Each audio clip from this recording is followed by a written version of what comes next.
to Tom Girl, where we talk all things sports, entertainment, fashion, and adventure. On today's show, we're talking to Los Angeles born actress Lauren Buglioli, who can be seen in the upcoming Tyler Perry film, A Jazz Man's Blues, among numerous other projects. Welcome to the show, Lauren. Thank you so much for having me. I'm so Oh, happy to be here. thank you for taking the time. I really appreciate it. Thank you. Thank you. I'm so excited. You have had to have been a busy woman lately because you have so many great projects coming out. Thank you. I'm very, very grateful. It's been a wild ride. I'm very excited. Yeah. Thank you. Let's first talk about the new Tyler Perry one, because I know that he's very excited. I think he's been waiting I think I read over a quarter of century to produce this project. So tell us about A Jazz Man's Blues. I'm so excited. I'm actually going to the premiere this weekend. And, it was one of the first scripts that he wrote. So it's a passion project for him. And he wanted to wait for the right time. And it's a beautiful and heartbreaking love story that's very moving. And, I'm just so excited for the world to see it because the performances in this film are astounding. And his script is it's incredibly beautiful. What will be your role in the film? So it's about our two leads who are in love and not able to be together. They face a lot of obstacles. Without giving away too much, I'm one of those obstacles. So it's a beautiful film, and I just can't wait for everyone to see it. Yeah. What was the production process like for you? Well, I auditioned for it, and it goes between the 1940s and the 1980s. And I got to work. It's set in the South, and I got to work on a Southern dialect. So for the audition, I got a dialect coach and fell in love with this character. And she is a villainous character, but I fell in love with the story and wanted to serve the story. So while I'm not a fan of her values, I'll say that. I was just excited to be a part of the story as a whole. And, I had a self-tape audition. So I sent off the tape, and it was one that I was really hoping, to hear about. Sometimes you just can't let one go when you have an audition. And it was one that I just really had my heart set on. And I was just so grateful that it worked out. And we went to Savannah and filmed there. And if you've ever been to Savannah, it's just breathtakingly beautiful. So I will say this film is just, visually stunning in addition to being a beautiful story. So Mhm. I'm always fascinated by dialects and accents. So how long was that process for you of getting that dialect down? I got very lucky. I have an incredible dialect coach. Her name's Paula, Accent Colors on Instagram for any actors listening. She is absolutely incredible. So she worked with me on the dialect, and I drilled it leading up to production and the table read. And I was lucky that I think because I'm a singer as well, I have an ear for accents. So she helped me with the audition. I put it on tape, and then we also had a dialect coach on set, which was such a luxury. So, but his attention to detail, Mr. Perry, is just, you know, Mm. absolutely exquisite. Everything in this film, he just really put so much heart and soul into. So, even down to the dialect coach, she was with us every scene. So, Oh, we that's were great. very spoiled. All right. Now, what kind of singing do you do since you mentioned Oh, that? I am a musical theater nerd for sure. And I'm a mezzo soprano. I like to joke that I perform musicals, just me in my car. So I'm not, not currently in any productions, but, would pay for people to watch me. I'll be honest. I just love musical theater so much and would love to do it one day, but, when the time is right. So, Yeah, that's great. yeah. Let's talk about you have even more projects. I guess the next one, let's talk about Florida Man. That'll be coming out too. Yes, it was an amazing experience working on that set. That was strangely another role that when it came through, I really had my heart set on playing this character and feel so lucky that it worked out. But I play a very ambitious reporter, a local news reporter in Florida who, gets the sense that there's some nefarious behavior happening in Florida, as, I'm sure like you've seen the Florida Man memes. Mhm. So there's a lot of kind of crime going on behind the scenes that she gets wind of, and she's trying to capitalize on that to position herself to maybe go to CNN. She is big ambitions, and she wants to make it out of Florida. So that's my character in Florida Man. And how was the production process on that one? That was a dream. I was pretty much skipping around set. You know, Yeah. generally I like to joke that I'm an enthusiast just because, you know, when you've dreamt of doing something your whole life and then you're lucky enough to get to do it, I just don't take a second of it for granted, you Yeah. know, and it hasn't been easy. So to get to experience sets like that, I'm just ecstatic. And it was everything from working with the costume designers to, you know, that entire cast, the directors, all of it was just I mean, hair and makeup. It felt like a family, and it was such a wonderful experience to get to be a part of 8 episodes of a show. Yeah. I just, it was a dream for sure. And then this one is from Jason Bateman and his production team, Yes, right? yes, aggregate. Yeah. I mean, that's got to feel amazing to be on a Tyler Perry project and a Jason Bateman, like boom, right back to back. I mean, how are you feeling inside from that? I mean, exploding, exploding, Yeah. absolutely. You know, I mean, this is what I've wanted to do my whole life, and I think you hope and you dream that it's going to work out. And you know, I, as you know, my the road has been winding for me. I also had time where I was a teacher and you know, took breaks from the industry. So I think, you know, there is this kind of rush to achieve and be productive and have everything happen right now in our culture. And there's been something about it taking time for me that's been very rewarding because, you know, I learned a lot that I needed to learn along the way. And then, you know, now I'm skipping around set because not literally, don't worry, Yeah. I'm not embarrassing myself too bad. But I feel like every opportunity is just, you know, a complete dream. So, Yeah. I love that. It's like you really soaked it in for, paid attention and mhm, learned a lot along the way. yeah, Yeah. definitely. And kind of rounding out the trifecta, you have Bad Monkey with Vince Vaughn. Tell us Yes, about that yes. one. It was, I mean, being on a table read with Vince Vaughn, my brain just completely exploded. You know, that entire cast is absolutely epic. And Meredith Hagner, I got to work opposite her. She's phenomenal. Michelle Monaghan.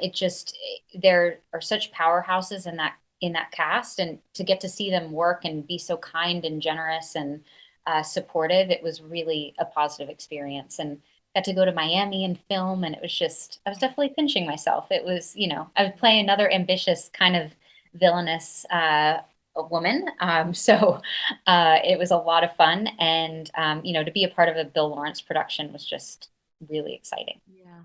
How do you find for these three different roles? Where do you get your inspiration for each one, or how do you bring what you can to these characters?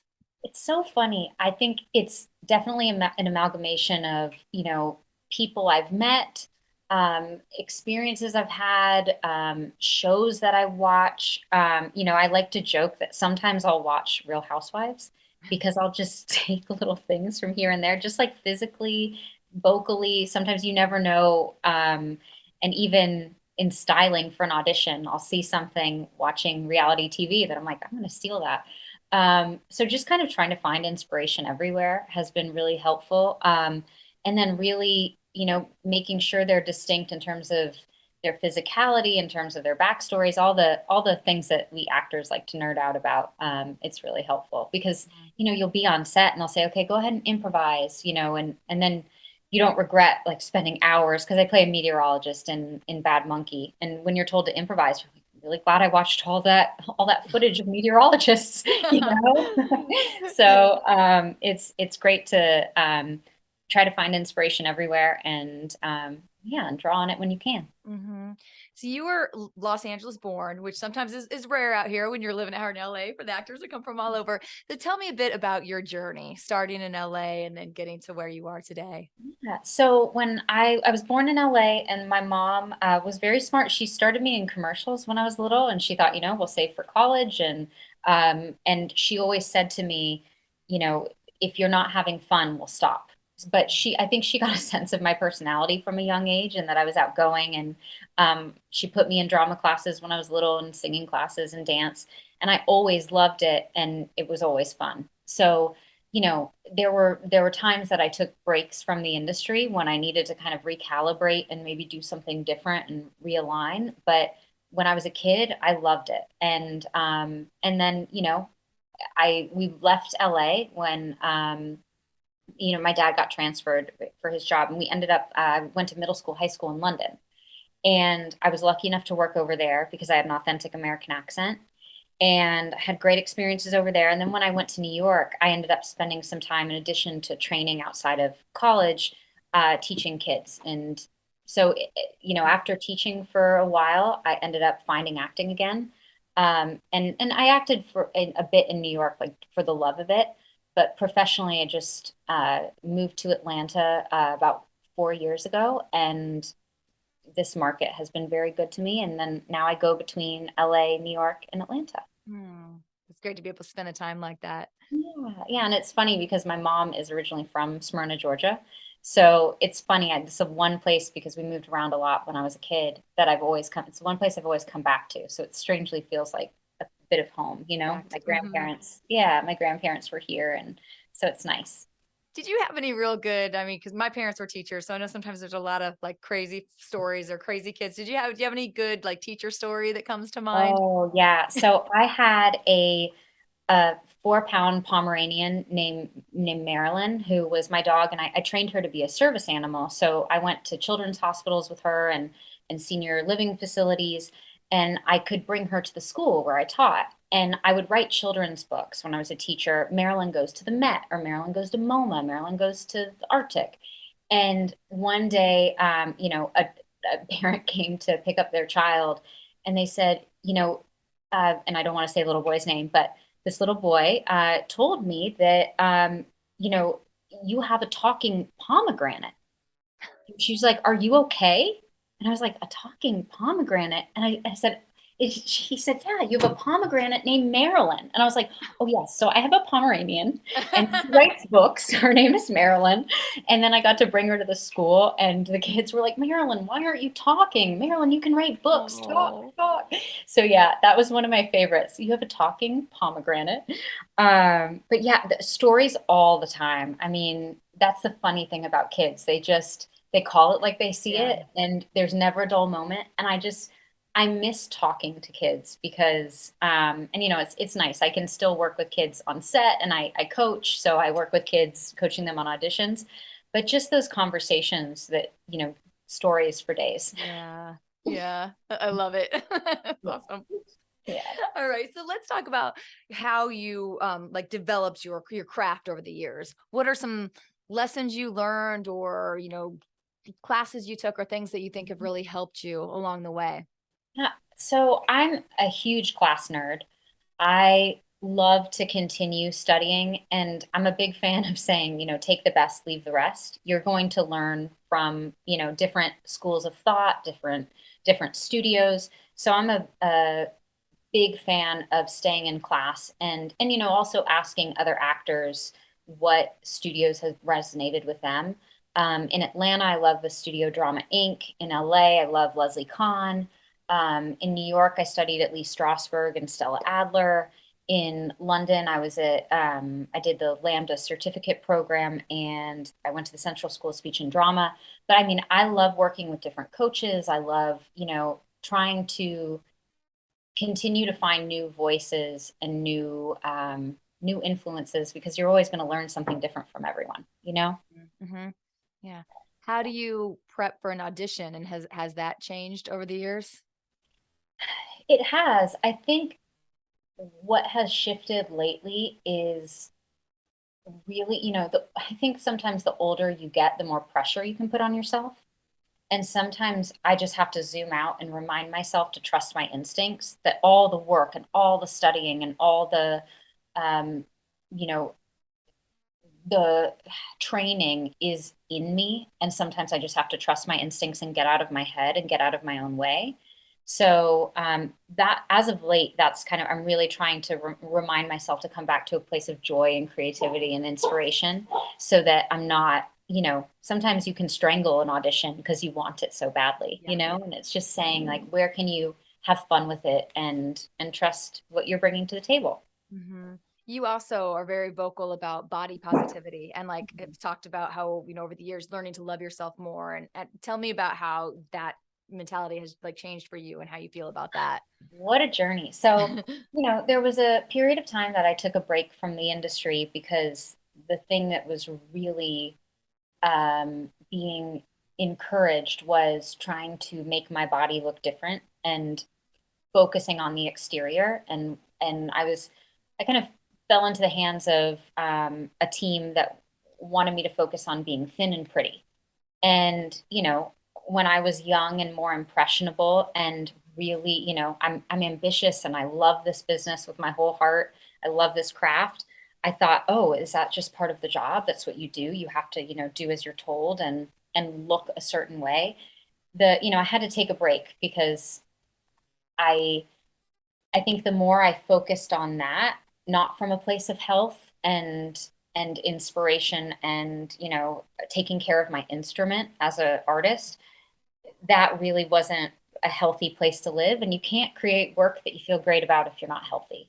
So, I like to think that I didn't go through that period of my life for nothing, because if there's a girl out there listening to this who thinks that they need to change who they are to be successful or happy, that's just not where it is. Like the more I focused on inner work and, there's a lot of talk about self-love now, but I think it really is saying you're in a given moment to learn something, evolve, and then continue learning. There's no graduating, right? There's no saying, okay, I've ticked all the boxes and now I've arrived and I'll be happy and successful. I think for me, learning to be where I am at a given moment, accept myself, forgive myself for being imperfect, and just try to find the joy in what I get to do, then I'm Yeah. set. Yeah. But if that feels very different than trying to be, beautiful. Does that make sense? Yes, definitely. No, it resonates with me completely. I remember when I first came out here, and one of the first like set of headshots I got, and I was all, young from Nebraska and excited. And I showed him to trying to get representation. And this guy, looked at him. The first thing he said to me was that I needed to get rid of all my moles. He's like, cause all your moles, they look like pimples. And I remember going home and thinking, oh man, like, do I need to get these taken off? And I mean, I'm so glad that I didn't, because, but Right. like you were saying, I wanted to work. I wanted to see you have these people, these voices that you think am I supposed to do what they're saying? So no, I think it's a Yeah. great, I love that you're, speaking out for young girls and actors who hear Yeah. this and know like those things are what make you unique and what make you you Right. and set you apart. 100%. And while I understand, because people will say things like, well, it's a visual medium and this is the reality of the business, I can't think of an actor that has moved me who I love their work and then think, and they're so, my next thought isn't, and they're so pretty and they're this size and I love their, I'm like, no, their performance in this completely changed me as an artist. And I admire them so much for, you know, what they bring to the table creatively. I'm not thinking about how big their waist is, right? Right. So I just I wish I'd heard more talk about this when I was younger, because it was a very different time. And I think we're seeing more bodies represented. And anytime I get hard on myself, because, I'm a curvy gal, anytime I get hard on myself, I think, there's going to be someone out there who sees their body type represented on TV and feels good, like Mhm. that's my hope at least, right? Yes, So, definitely. Yeah, yeah. I love it for sure. It Yeah. definitely is a challenging industry. So, what are some of the other like challenges that you faced or have worked through over the years, and how have you stayed like mentally tough to continue and pursue? Yeah, it's so interesting. I think having a full life outside of the business is really important because, the more I need things in my career to work out, the less aligned and happy and centered I feel. But when I'm living my life and also doing the work and giving it 150%, then opportunities come because I'm, you know, feeling my best and living my life and not waiting on the next job, right?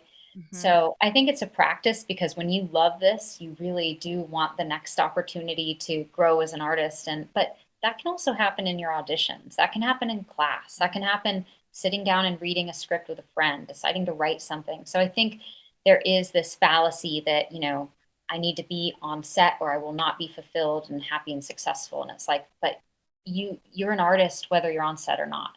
you know? Mhm. So I have to remind myself of that when I'm being hard on myself. But, Yeah, yeah. it's just, I think constantly coming back to a place of what can I do to feel my best? Because that's when I create the best work, Um, you know?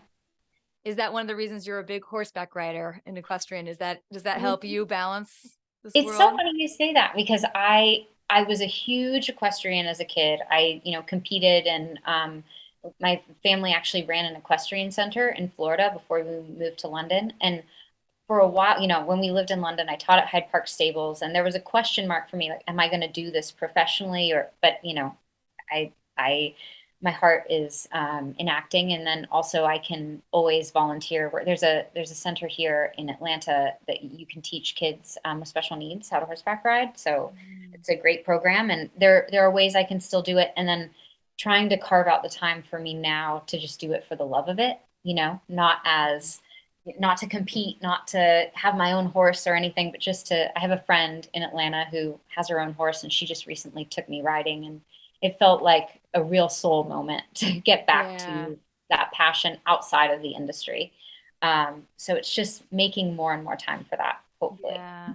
Yeah. I mean, I love horses just amaze me. They're so strong and such beautiful animals. Mm-hmm. Like, And yeah. and you just learn so much from that experience riding horses, competing, traveling with a group of friends to different horse shows around the country. They were such informative experiences for me and taught me so much discipline. And I'm it's funny how you draw on other disciplines in your when in your chosen field. So yeah, I learned a lot from horseback riding. I'm really grateful Yeah. for that experience. Yeah. So Where else do you feel like you bring in aspects of your life into your acting? ooh, other aspects of my life. I think whenever I get to work with a kid on set, I love it so much because, the teacher in me misses, like we were talking about before, those conversations with kids. So, I think working with kids on set, um, other experiences that I draw on, I think, one thing that I loved about growing up in London, I went to a school that people didn't stay for a very long time. It was a very transient school, so you had to make friends really quickly. And, you're on a set, and every day on set sometimes can feel like the first day of school because you're like, Hmm. okay, I'm Yeah. learning names, I'm meeting new people, you've got to throw yourself in the deep end, and that really helped me kind of. I went from one school in sixth grade to another in London, and then had to figure out how every year when there was big turnover, how to make new friends. So that was really Yeah. helpful, actually. I like to Yeah. joke that I'm overly friendly, but I think it kind of pays off. Yeah, 'Cause definitely. you have to Yeah. be. Yeah.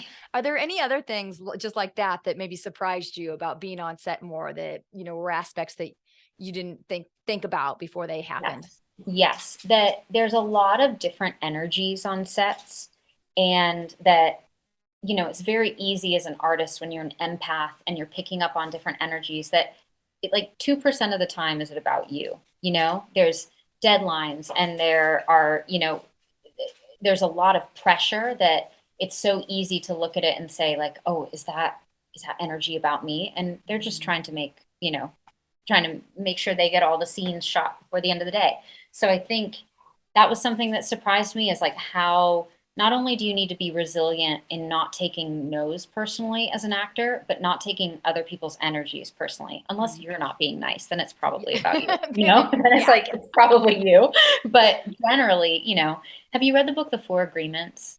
Yes. Yeah, Yeah. one of the agreements is, not to take anything personally. And again, unless you're not being a nice person, then it's often not about you. So I think something, I love mindset and like mindset work and meditation. And I think often it's like, where are you doing kind of a walking meditation on a set Yeah. because you're trying not to pick up certain energies? Because sometimes everything's flowing and it's a great day. And then other days, someone might be stressed. So, Yeah. So you said mindset meditation. What other things do you do to keep your mind and body all in like top shape and ready to go?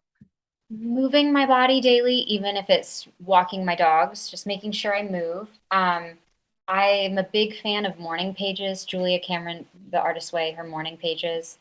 Um, breath work. And I like to have lots of tools that I can draw on at a given moment. I'm not doing every tool every day necessarily, but sometimes tapping, if like I need to reset my nervous system, there's a great app called the Tapping Solution, and you can just pull up a tapping meditation, and it's just tapping on your meridians, and it kind of can reset your nervous system. So I'm a big fan of that. And I'm a huge podcast fan, honestly. Like sometimes it's just hearing positive content that I need to consume to recenter me. So all of those things. I like to have a kind of a running list of tools because you never know what you're coming up against, right? Right. Did you get nervous for auditions or not so much? You know, it's not as much nerves as this kind of I since I was a kid, I've put a lot of pressure on myself. So it's kind of this desire to do my best, whatever that means, right? And the older I get, the more I realize, like, unless you're consciously trying to sabotage something, you're doing your best at a given moment, right? Like even when you make a mistake, even when you have a kind of perceived failure. So I think giving myself grace, and sometimes the things that I beat myself up over where I thought I failed are the things that end up working out, right? Because there are these human moments. So um I think it's not that I get nervous, it's that I get hard on myself, and I'm always working on that. But I think, when you have high standards for yourself, it's easy to kind of beat yourself up. And I love Brene Brown. I'm a huge Brene Brown fan. And she talks about like perfectionism, it's just it doesn't serve you. And it's just kind of people pleasing and fear in a different outfit, right? Yep. So I keep trying to bring myself back to like, why do you have that certain level of like that certain standard for yourself? Is it because, yeah. So it's just kind of always reflecting on Yeah. where is it unnecessary to be so hard on ourselves, I think. Yeah, I completely relate to that, and I've listened to her myself. Yeah, I because love her. it's amazing when you start to realize how much of it is all just created by ourselves in our mind and what we're Yeah. putting on ourselves for what Yeah. reason.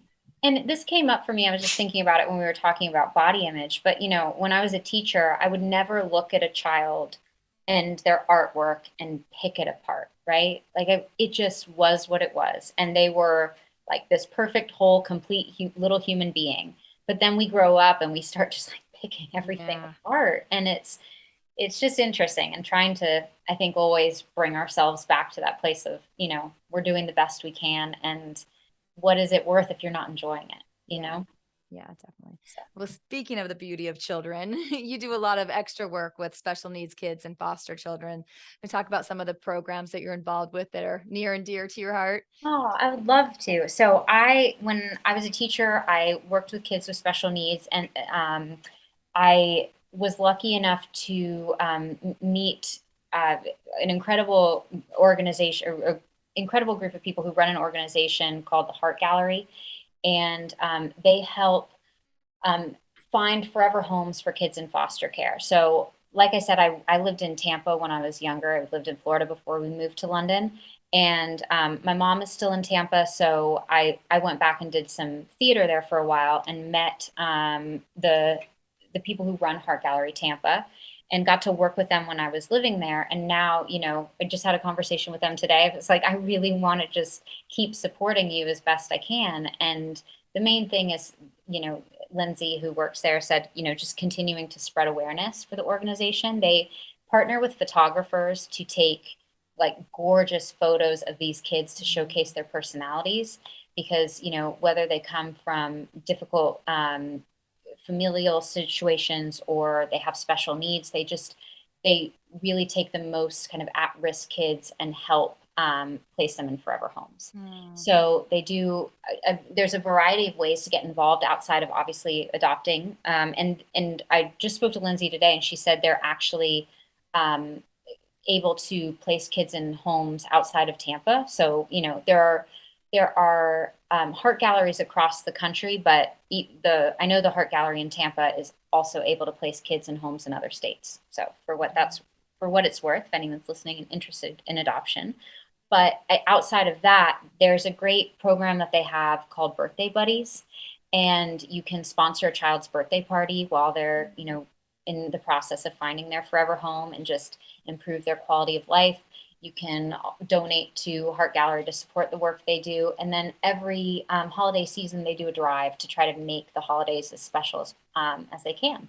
So it's a beautiful organization. Every year they have a big event in Florida that I was lucky enough to go to a couple years in a row. And they're just incredible people. And while I can't be in the classroom, I want to support people who are making a difference in the lives of kids. And it's just an organization I feel really strongly about. Yeah, that sounds just wonderful. I love that. Great. They're wonderful people. They're doing great things. And it's so cool to see, kids find their forever homes. Yeah, thrive. Yeah, it's great. Well, before I let you go today, let's just see if you have any advice for any of our listeners out there who want to follow in your footsteps and pursue a career in acting. Things that you have learned or advice you would give them and wish that maybe you knew earlier on. I know we've already touched on some of that, but any other thoughts that you have? Absolutely. When I tell you this is the things that have happened are beyond my wildest dreams, I think the main piece of advice I would have is if you have a passion and it lights you up and you really want to pursue it, to enjoy the process as much as possible while being true to yourself and learning as much as you can and trusting that you just keep putting one foot in front of the other, that it works out, and that the thing I'll say is being as fulfilled I told you I did theater in Florida for a while, being as fulfilled doing theater in Florida as on any other set is really important. Like doing art for the sake of doing art and loving it and finding inspiration where you can. Training, we talked about training. I think training is really important. And I think at the end of the day, the most important thing is realizing that none of this has anything to do with your worth. Mm-hmm. That's some great advice right there. Yes. Yeah. I mean, wonderful. It's just so easy to fall into that trap. Yeah. But I think the most important thing is who we are and how we show up in the world and the impact we have. And I hope when, people talk about me one day, they're not going to be talking about my credits, So, yeah. Well, you are truly wonderful. I just think this is such a great conversation. I just love all you're doing and, the support you're doing to the outside of acting as well, in your life. So this is just great advice for everybody. So I appreciate you sharing your story and giving advice to all the listeners today. I appreciate you. Thank you for what you're doing and highlighting stories and encouraging others. And thank you for the opportunity. It's, I big part of me wants to do this so that I can say things that I needed to hear when I was younger. Mm-hmm. So to anyone out there, just keep going. Yeah. Love it. All right. Let everybody know where they can catch all these new shows coming out and then where to follow you. Absolutely. So good luck saying my last name. But it's Lauren Buglioli on Instagram, Lauren_Buglioli, and that's Buglioli. Imagine a 4-year-old saying it. It's very funny. I got called Miss Ravioli. I got called Miss Roly Poly, like every rendition of that imaginable. So you can just call me Lauren B if you want. But yeah, so hope to see you on Instagram. Thank you so much for having me, JJ. All right. Thank you. And thank you guys all for listening. Follow us everywhere on tomgirl.tv. Subscribe to the YouTube channel, and we'll see you here again next week. Have a great one.